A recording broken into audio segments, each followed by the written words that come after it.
그리스도와 함께 살려 하심이라고 하는 제목을 가지고 서로 은혜를 나누기를 원합니다. 사람이든 동물이든 함께 어울려서 살아야 됩니다. 혼자는 살 수가 없습니다. 특히 사람들은 다른 동물과는 다르게 혼자 살 수 없습니다. 혼자 살게 되면 우울증에 걸리게 되지요. 고독하게 되지요. 결국 삶의 질이 떨어지고 그리고 나중에는 극단적인 그런 환경까지 또 만들어 내게 되는 것이 사람이 혼자 있을 때 그런 확률이 아주 높아지게 되지요.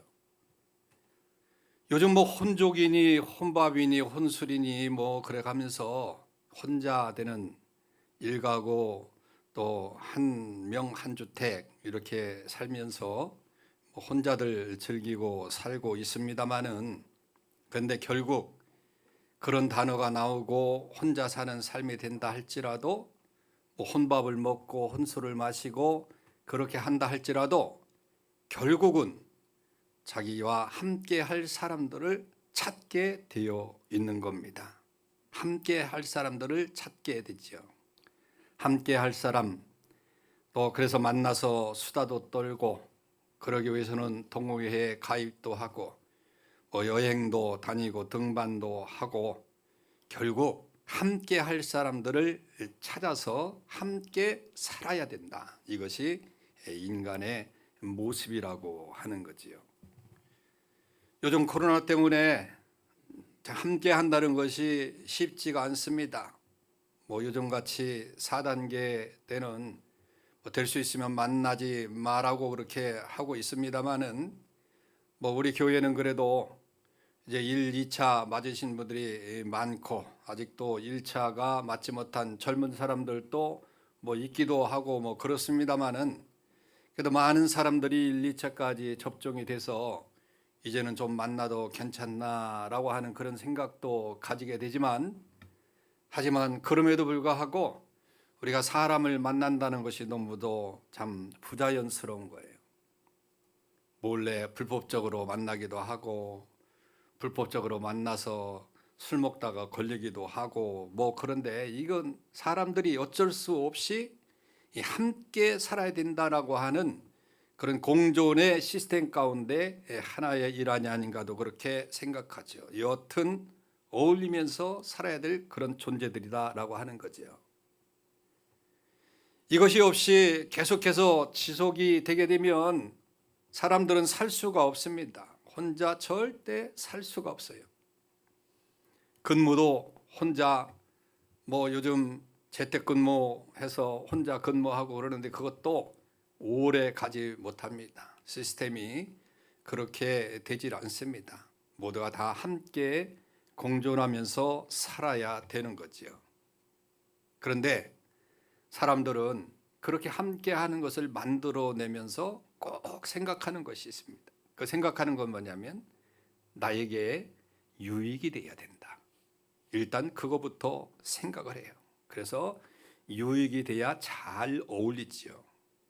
자신을 조금이라도 이해해 줄 수 있는 그런 사람, 정보를 얻을 수 있는 그런 사람, 주식을 하거나 코인을 하거나 이런 사람들도 어떤 동아리에 가입을 한다든지 유튜브를 듣는다든지 하면서 정보를 얻어요. 그런 사람들을 찾습니다. 진급을 하기 위해서도 마찬가지고 뭔가 좀 자신에게 유익이 되는 사람들에게 관심을 가져야 되는 거죠. 그래서 부모도 아이들 학교를 위해서 진학을 위해서 학군 좋은 곳으로 이사도 하고 그렇게 하고 있습니다. 그런데 여러분, 좋은 만남, 유익이 되는 그런 만남이 전부 다 그럴 수 있느냐? 그렇지 못하는 거예요. 잘못된 만남이 참 많습니다. 김건모라고 하는 그런 사람이 잘못된 만남이라고 하는 그 제목으로 랩 같은 그런 노래를 불렀어요. 노래를 불렀는데 거기에 보니까 자기 사귀고 있던 그 여인하고 친구를 하나 소개시켜줬는데 나중에 보니까 친구가 뺏어가 버렸어요. 그 잘못된 만남 뭐 이렇게 얘기를 하거든요. 그런데 사람들이 이런 잘못된 만남 뭐 할 것 없이 얼마나 많아요. 돈을 뗀다든지 사기를 당한다든지 자신의 유익을 위해서 그렇게 살다 보니까 참 재밌는 일, 마음 아픈 일, 그런 일들이 많은데, 마음 터놓고 정말 관계를 이어간다고 하는 것은 절대적으로 쉬운 일이 아니다라고 하는 거지. 그래서 늘 사람들은 경계하고 의심하고 그런다는 거예요. 뭐 교회는 좀 편안하고, 교회는 그래 성도들끼리니까 정말 이득 없이 서로 희생하고 양보하면서 그렇게 좋은 이미지를 가지고 교회에서 생활을 할 수 있을 것 같이 그렇게 느껴지는데, 교회도 별반 다름이 없어요. 물론 세상과 보다는 이제 더 좋다라고 평가하지만, 많은 사람들이 그렇게 좋다라고 하는 그런 평가를 잘 하지 않습니다. 교회도 한번 서로가 어긋나면 3년 6개월 말도 않고 사는 사람도 있고, 꼴보기 싫어서 자리도 옮겨 다니는 사람이 있고요. 이게 교회에서도 그런 일들이 생기는 거예요. 성도의 교제를 통해서 서로 위로받고 위로하는 그런 생명의 공동체가 돼야 되는데, 이 교회라는 사실을 인식하지 못하고 세상에서 사는 것처럼 똑같이 그렇게 살다가 다툼도 있고 그런 것을 보면서 참으로 안타까운 일이지요. 여러분, 지금은 어울리는 것이 참 중요한 시대가 아닌가도 그렇게 생각해요. 주님께서는 나와 함께 하시려고 우리를 구원하셨다라고 하는 것이 오늘 본문의 말씀입니다. 예수께서 우리를 위해서 죽으사 우리로 하여금 깨어 있든지 자든지 자기와 함께 살려 하심이라. 자, 주님이 왜 십자가에 못 박혀 돌아가셨다고요? 왜 그렇다고 말씀하십니까? 우리와 함께 하시기 위해서. 이게 참 얼마나 감동스러웁니까? 죄인된 우리가 죽어 마땅하고 자기 고집대로 외롭게 살 때 걸어가신 주님은 우리와 함께 하시기 위해서 함께 살고자 이 땅에 오셨습니다. 그리고 모진 고난의 그 십자가를 지셨습니다. 왜요? 다른 것이 아닙니다. 나와 함께 사시려고. 이 땅에 인간으로서 오셔서 죽으셨다니 얼마나 놀랍고 감사한 일입니까? 분명히 본문의 서두에 보면 예수께서 우리를 위해서 죽으셨다고 그렇게 말씀했어요. 우리는 이 말씀이 극히 은혜가 되고 감동이 되고, 여러분들 마음 가운데 정말 뜨거운 열정이 생겨서 이런 주님 때문에 내가 헌신하고 주를 위해서 살겠다고 하는 그런 고백이 있어야 될 줄로 믿습니다. 여러분, 이런 고백이 사도 바울이 한 겁니다. 사도 바울이 말씀에 감동이 돼서, 이 말씀에 감동이 돼서 하나님의 사도가 되어서 죽기까지 충성한 사도 바울을 볼 수가 있어요. 사도 바울은 그로 인해서 가는 곳마다 주님께서 우리를 위해서 십자가에 달려 돌아가셨다. 왜 십자가에 달려 돌아가셨느냐? 우리를 구원해서 우리와 함께 살게 하시려고 그렇게 하셨다고 외치고 다녔습니다. 그로 인해서 그는 거기에서 감동을 받고 죽음을 무릅쓰고 복음을 전하면서 다녔고, 자신의 모든 경력과 자랑을 배설물로 여기고 그 모든 것을 내어놓고 오직 예수 그리스도 한 분만 그렇게 선전하면서 복음을 전하면서 그렇게 살았어요. 왜요? 그리스도께서 자신을 위하여 죽으셨다는 이 사실 때문에, 함께 하려고 죽으셨다고 하는 그런 사실 때문에. 여러분, 우리를 위해서 죽으신 분은 평범한 분이 아니잖아요. 뭐 지난번에도 얘기했습니다마는 사람이 친구를 위해서 죽고 뭐 이렇게 하는 것도 같은 사람이니까 이해가 간다고 그렇게 말했잖아요.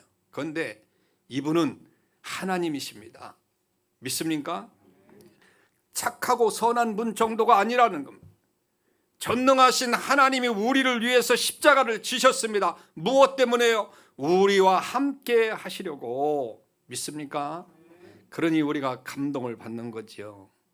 우리가 죄인 되었을 때 하나님을 모르고 오히려 하나님을 멀리하고 욕하고 거부하고 저주할 때, 하나님은 그래도 우리와 함께 하시기 위해서 예수 그리스도께서 십자가를 지시고 우리를 위해서 죽으셨어요. 여러분, 하나님께서 왜 그러셨다고요? 그렇게 해서 우리와 당신의 자녀 삼으시고 그리고 우리와 함께 하시기 위해서.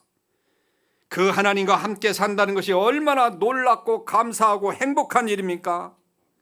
사람도 부모가 능력이 있고 잘 해주고 자상하고 사랑이 많고 그리고 배려하고 그런 매사에 적극적으로 자신을 돌아보게 되면 힘이 나는 거예요. 자녀들도 부모가 그렇게 해주면. 그렇지 않습니까? 그런데 하물며 전능하신 하나님이 여러분들에게 함께 하시고 매사에 관심을 가지시고 그렇게 산다고 한다면, 우리 관심을 가지고 우리를 위로하고 격려하고 그렇게 또 함께 하신다고 한다면 우리는 얼마나 감사하고 참으로 복된 사람들입니까? 그거 하나만 가져도 감격스러운 거지요. 어느 날 신문 광고에 노인을 판다라고 하는 그런 광고가 났어요. 가격은 10만 원. 뭐 SBS 프로그램에 보면 그것이 알고 싶다, 거기에 노인을 팝니다, 뭐 그거하고는 좀 다른 얘기입니다만은, 외국에 가보면 종종 여러분들 뭐 방송을 통해서도 그런 거 듣지 않습니까? 피켓을 들고 내 딸을 팝니다, 그런 거 보셨죠? 그와 마찬가지로 한 노인이 신문 광고를 낸 거예요. 나를 사가시오, 10만 원. 그런데 그 노인은 나이가 많아서 몸도 편치 않고 거동도 불편하고 그렇습니다. 그래서 단돈 10만 원에 자신을 데려가라 그렇게 적혀져 있어요. 많은 사람들은 그런 광고를 보면서 혀를 찹니다. 어떻게 그렇게 됐을까? 처지가 참 난감하고만. 에고 불쌍하네.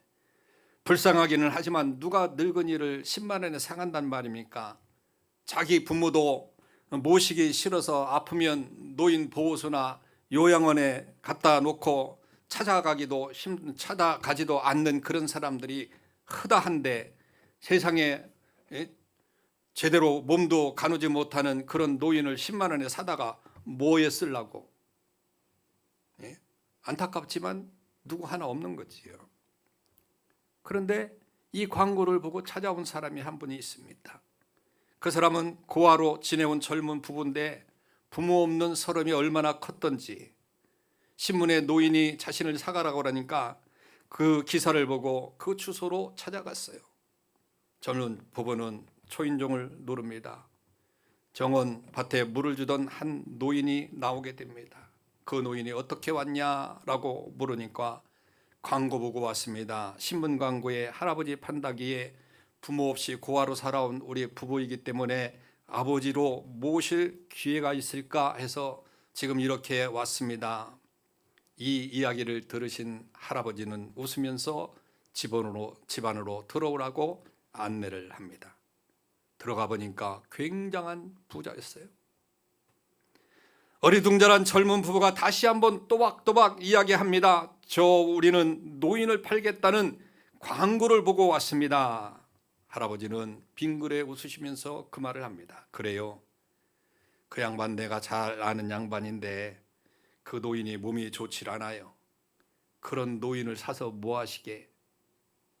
젊은 부부는 자기들이 어렸을 때 부문을 여의고 고아처럼 그렇게 살다가 이제 결혼을 해서 사는데 부모를 모시고 사는 사람들을 보면서 참으로 부러웠어요. 명절 되면 찾아가기도 하고 인사도 하고 반찬 같은 것도 해주고 뭐 이런 것들을 보면서 우리도 부모가 있었으면 얼마나 좋을까 하는 그런 차이에 광고를 보고 측은히 여겨서 우리가 모셔야 되겠다, 함께 먹고 살아야 되겠다 하는 그런 생각으로 혼자 사는 독거 노인이니까 자신을 좀 데려다가 광고를 냈겠지 생각하고 그렇게 이제 왔다고 그렇게 이야기합니다. 이를 부부를 바라보시는 할아버지가 고개를 끄덕이면서 그러면 10만 원 주시게, 그 10만 원을 봉투 받았어요. 정성을 다해서 담아온 그런 봉투를 받았습니다. 그리고 그 노인은 말합니다. 그 노인도 정리할 시간이 있으니 일주일만 시간을 주게나. 할아버지 말씀대로 일주일 후에 젊은 부부는 다시금 그 집을 찾아갔어요.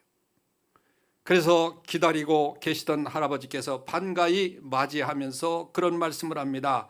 어서 오너라 내 아들과 며느리야 하고 말하는 거예요. 깜짝 놀랐지.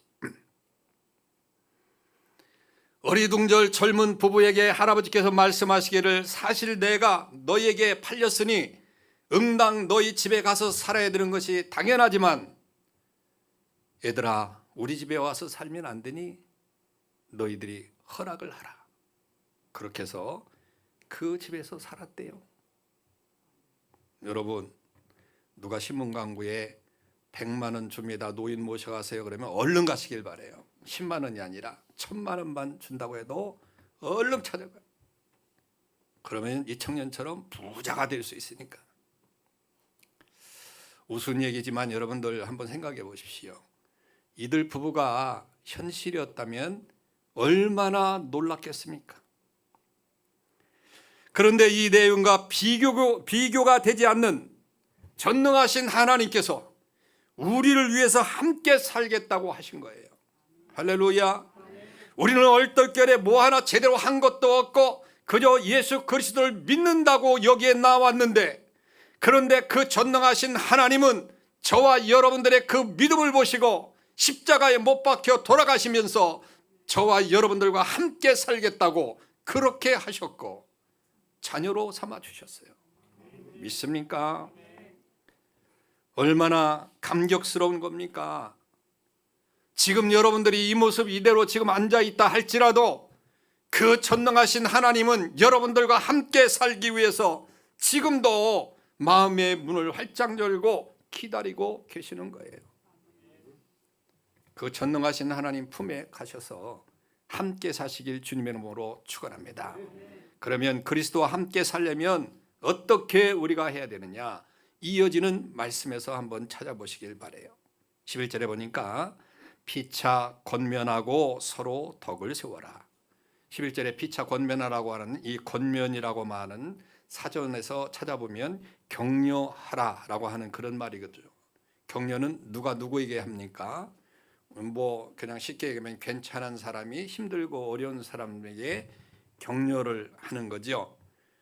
보통 힘든 사람, 답신 중에 있는 사람, 이런 사람에게 그렇지 않은 사람이 격려를 하는 겁니다. 그런데 사실 나의 처지와 똑같아도 격려를 할 수 있어요. 그리고 내가 힘들고 어려워도 상대방을 격려할 수 있습니다. 그런데 여러분 한번 생각해 봅시오.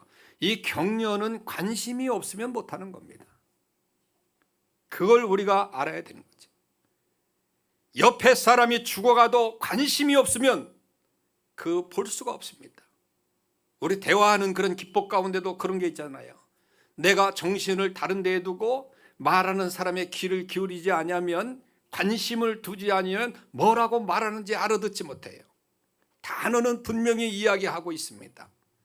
내가 지금 이렇게 말씀을 하고 있는데도 불구하고 다른 생각을 하고 있다고 한다면 절대 내 말이 들리지 않습니다. 다른 사람들은 듣는데 마찬가지예요. 우리가 관심이 없으면 제 가운데 죽어가는 그 사람도 볼 수도 없고, 여러분 우리와 함께 한다고 하는 그런 사람들도, 위로해 줘야 될 그런 많은 사람들도 내 눈에 보이지 않습니다. 관심이 있을 때 그게 보이는 거예요. 여러분 주님은 이 땅에 오셔서도 낮은 자, 병든 자, 작은 자들에게 관심이 있었어요. 그래서 늘 그런 사람들과 함께 했습니다. 그런데 우리는 그런 사람들과 관심이 없으니까 그런 사람들과 함께 할 수 없는 거예요. 마가복음 10장 49절에 보면 예수님께서 거지 소경 바디메오를 부르셨습니다. 관심이 없으면 부를 수가 없는 거지요. 요한복음 4장 5절에서 예수님은 사마리아로 가셔서 수가 마을의 과부를 구원했습니다.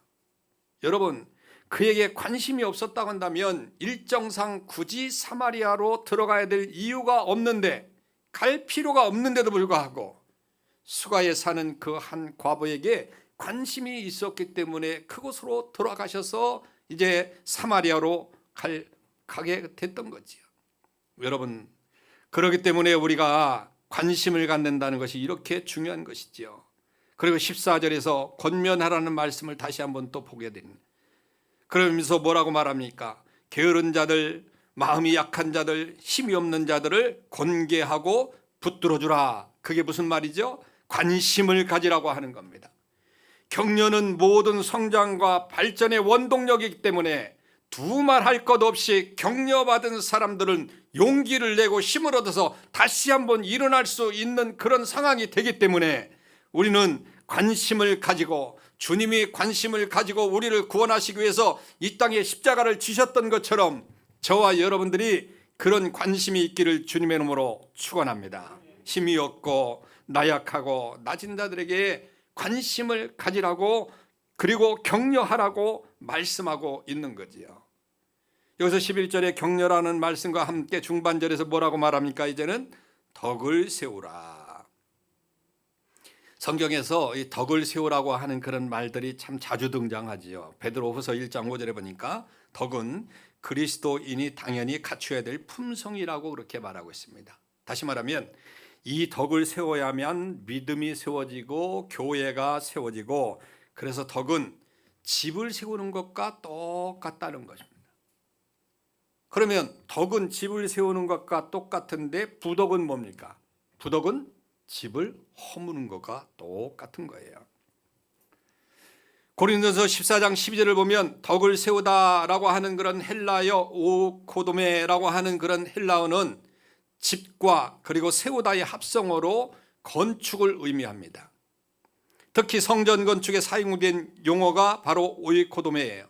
그러면 본문 11절에서 성전이나 교회를 세우는 것을 덕을 세우다로 번역을 하고 있습니다. 그렇기 때문에 이 말은 건축자가 기쁜 마음으로 벽돌 하나하나를 쌓아서 집을 지어가듯이 바른 성품을 쌓고 행동을 쌓고 그렇게 함으로 말미암아 믿음이 세워진다고 하는 그런 뜻을 가지고 있는 겁니다.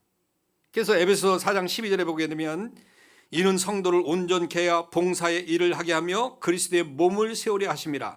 그리고 15절에 보면 오직 사랑 안에서 참된 것을 하여 범사에 그에게까지 자랄지라. 그는 머리니 곧 그리스도시라. 그에게까지 자랄지라. 바로 이것은 예수 그리스도에까지 믿음이 자라는 것을 분명하게 의미하고 있는 겁니다. 무엇을 할 때요? 덕을 세울 때 그렇게까지 자랄 수 있다는 거예요. 그래서 그리스도와 함께 살려고 한다고 한다면 우리는 다른 사람들을 권면하고, 그리고 뿐만 아니라 덕을 세우는 사람으로 살아가야 될 줄로 믿습니다. 여러분들 한번 생각해 보시길 바라요. 나는 다른 사람들을 위해서 그렇게 사는 사람인가? 다른 사람들에게 덕을 세우는 건가? 아니면 부덕한 사람으로 살고 있는가? 한번 생각해 보시기를 바랍니다.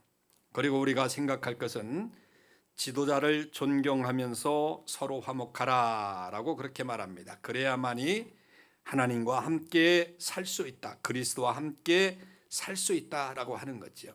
사도 바울은 데살로니가 교회 성도들에게 권면하는 또 하나입니다. 교회 안에서 성도들 다스리고 가르치시는 지도자들을 늘 그 수고를 잊지 말고 존경하라 라고 하는 그런 말이에요. 사도 바울은 데살로니가 교인들에게 그들의 영적 지도자들을 존경하라, 가장 귀히 존경하라고 하는 말로 3번이나 강조하면서 존경할 것을 권면을 하고 있다라고 하는 거죠. 자, 그런데 여기서 중요한 것은 뭐냐면 그들을 존경하고 귀히 여겨야 될 이유가 뭐냐는 거예요. 그 이유를 잘 알아야 됩니다. 그냥 쉽게 말하면 목사이기 때문에 무조건 존경하라, 그게 아니에요. 그들의 직책 때문이 아니라 그들의 역사, 다시 말하면 그들의 봉사와 수고하고 애쓰는 것을 보고 그를 존경하라라고 하는 거죠. 그래서 수고하고 다스리면서 권하는 이 모든 것에 수고하고 애쓰는 그 사람을 존경하라라고 하는 거예요. 그러면 이 말씀을 지금의 시대에 맞게 우리가 번역을 해서 이제 환원해서 말씀을 드리면 뭐냐면, 교회 안에서 성도들을 가르치는 사람들이 많이 있잖아요. 복음을 전하고 수고하고 애쓰는 교사 선생님이나 세일장이나 등등 목회자뿐만 아니라 뭐 전도사님, 또 교사 선생님, 세일장, 이런 모든 사람 다 똑같은 거예요. 이런 모든 사람들을 전부 다 지도자로 존경하라라고 하는 그런 말입니다. 그리고 이어서 말씀을 합니다. 성도들끼리 서로 화목하고 권면하라. 여러분, 성도들끼리 서로 화목하라는 말은 데살로니가 교회 성도들에게만 주신 것이 절대적으로 아닙니다. 지금 이 시대를 살고 있는 저와 여러분들에게 똑같이 주신 거예요. 그래서 여러분들은 성도를, 옆에 있는 성도들을 존경하십니까? 한번 말로 다퉜다고 3년 6개월 동안 말도 안 하고 지금 떨어져서 앉아서 예배 드리는 거 아니에요? 멀찌감치 떨어져서 아이고 저 사람은 이쪽 자리에 앉았으니까 나는 저쪽 자리로 갈 거야. 그러고 앉아있지는 혹시 하지 않습니까? 성도끼리 분명히 서로 화목하라는 말씀은 우리 모든 사람들에게, 지금의 시대를 살고 있는 그런 모든 사람들에게 주신 거예요. 공통적으로 강조한 그런 메시지입니다. 그렇기 때문에 교회에 나와서 지도자들을 존경할 뿐만 아니라 서로가 성도들을 존경하는 그런 사람이 되어야 된다라고 하는 그런 공통적인 강조를 한 그런 메시지다라고 하는 거죠. 여러분, 교회 생활에는 여러 가지 일로 인해서 성도들 사이에서 불화와 또 반목 등의 문제가 있을 수 있잖아요. 그러나 이런 문제를 극복해서 화목을 유지해 나가는 것이 매우 중요한 것입니다. 그래서 고린도후서 5장 18절로 19절 보니까 우리에게 세상과 하나님을 화목케 하는 직분을 주셨다고 했어요. 무슨 직분을 주셨다? 화목케 하는 직분을 주셨다는 거예요. 할렐루야. 그러니까 성도들 뿐만 아니라 사이에서도 화목해야 되고, 교회 내에서도 화목해야 되고, 가정에서도 화목해야 되고. 왜 화목해야 됩니까? 화목은 그리스도와 함께 거하는 성도들의 특징적인 성품이기 때문에 우리는 화목하는 저와 여러분들 되시길 주님의 이름으로 축원합니다. 반목하지 마십시오. 화목하는 삶을 사시길 바랍니다. 세 번째는 오래 참고 선을 따르라. 14절과 15절에서 그렇게 말합니다. 사도 바울은 모든 사람들에게 오래 참고 악으로 갚지 말고 모든 사람을 대할 때 선을 따르라. 그리고 게으른 자들을 권계하며 마음이 약한 자들을 격려하고 힘이 없는 자들을 붙들어 주라. 그리고 선한 일을 하다 보면 분명히 어려운 일들이 생기니까 그러면 어떻게 하라? 인내하라 라고 그렇게 말을 하고 있어요. 그런데 특정한 사람, 특정한 일을 할 때만 참는 것이 아니에요. 모든 사람들에게 오래 참으라고 그렇게 말하고 있어요. 사람들은 누구나 타인의 마음에 분노를 유발할 만한 그런 요소를 늘 가지고 있습니다. 우리가 어떻게 말을 하다 보면 말 하나가 다른 사람들의, 나는 그냥 보통으로 이야기했고 뭐 친한 길에 그냥 서스럼 없이 그렇게 이야기를 했는데 그 말 한마디가 가슴에 꽂혀가지고 참 힘들게 만드는 그런 일들이 얼마나 많습니까? 모든 사람들은 그런 요소를 다 가지고 있어요. 나는 아닌 것 같은데 상대방이 상처를 받고 힘들어하고 고통스러워하는 그런 사람들이 있거든요. 그러니 분노 요소를 멀리하고 우리 주님께서 오래 참으신 것처럼 저와 여러분들도 오래 참으라, 그렇게 이야기를 하고 있는 겁니다. 여러분, 데살로니가 교회는 여러 가지 그런 핍박들이 있었습니다. 많은 문제들이 있었어요. 교회 밖으로 오는 그런, 밖에서 오는 그 핍박에서부터 교회 안에서 오는 그런 핍박, 막 파들도 나뉘고 서로가 잘났다고 그러고 왜 못하냐고 그러고 그러면서 여러 가지 그런 핍박들이 있어요. 그러면 이럴 때 어떻게 해야 되느냐? 오늘 성경에서 분명히 말씀하고 있어요. 악을 악으로 갚지 말고 선을 따르라. 좀 아멘을 하시길 바랍니다. 네. 자기들이 힘들고 어려워하는 건 절대 아멘 안 해. 그리고 축복을 받으시오 하면 아멘 소리가 아주 대판 커지고, 네. 그렇게 사람들이 야비하게 살면 안 돼요. 예? 내가 힘들고 어려운 일들도 아멘 할 줄 아는 그런 사람들이 돼야지요. 그런데 이거 따른다는 게 여러분들 쉽습니까? 참 어렵고 힘든 일이에요. 우리는 인간이지라 조금 한두가 뭐라고 해도 우리의 유익을 위해서 뭔가를 만들어내고 사는 그런 사람들인데, 내가 손해본다고 한다면 그 손해를 양보할 사람들이 별로 없어요. 참 이게 인간이죠. 그런데 지금 권면한 이 말씀은 사도 바울이 초대교회 성도들에게 반복해서 강조한 말씀입니다. 로마서 12장 17절로 18절 보니까 뭐라고 말씀하고 있습니까? 아무에게도 악을 악으로 갚지 말고 모든 사람 앞에서 선한 일을 도모하라. 할 수 있거든 너희로서는 모든 사람과 더불어 화목하라. 그러면 이렇게 강조한 이유가 뭐예요? 오늘의 말씀의 제목입니다. 이렇게 강조한 이유는 다른 게 아니에요. 그리스도와 함께 살게 하려 하심이기 때문에. 믿습니까? 그래서 여러분, 육신의 소욕을 따라 살면서 그리스도와 함께 사는 자라고 절대 말할 수 없어요.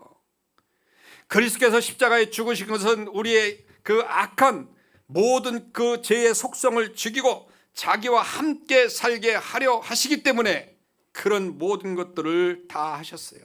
그러니까 우리는 어떻게 해야 됩니까?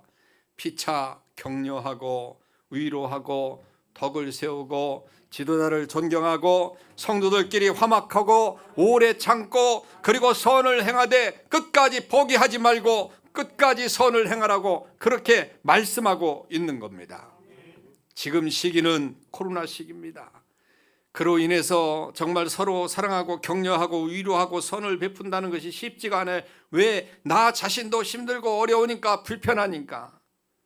지금 사업도 잘 되지 않고 이 청년들은 지금 직장을 잃어버리기도 하고, 그리고 또 사업을 시작했다가 문을 닫는 그런 사람들도 얼마나 많습니까? 이렇게 힘들고 어려운 시기에 우리가 다른 사람들에게 참으로 잘해준다는 것은 이게 쉬운 일이 아닙니다. 내가 위로를 받을 사람으로만 그렇게 생각하고 있으니까. 그런데 지금 그렇게 생각하고 있는 사람들에게도 오늘 주시는 말씀은 동일하게 모든 사람들에게 주시는 메시지인 줄 믿으시길 바랍니다. 왜 이런 메시지를 주실까요? 이유는 다른 것이 아닙니다. 하나님께서 우리와 함께 하시고 싶어서 오늘 저와 여러분들에게 이 메시지를 주신 줄 믿으시길 바랍니다. 그래서 우리는 이 뜻을 잘 깨닫고 많은 사람들을 위로하고 격려하면서 믿음의 사람으로서 정말 모범을 보며 많은 사람들에게 다가가 그들과 함께 하게 되면 그들도 예수 그리스도를 우리 때문에 예수 그리스도를 믿고 예수 그리스도가 우리를 이제 살리기 위해서 우리와 함께 하시기 위해서 십자가를 지셨던 것처럼 우리가 그들 예수 그리스도처럼 그렇게 희생하는 그런 마음으로 살게 되면 많은 사람들이 구원받는 역사가 있게 될 줄로 믿습니다. 우리가 이것을 꼭 깨닫고 저와 여러분들 그리고 뿐만 아니라 여러분들의 주변의 모든 사람들이 큰 위로를 받는 역사가 있기를 주님의 이름으로 축원합니다. 우리 다 같이 말씀을 생각하면서 기도하기를 원합니다. 사랑의 하나님,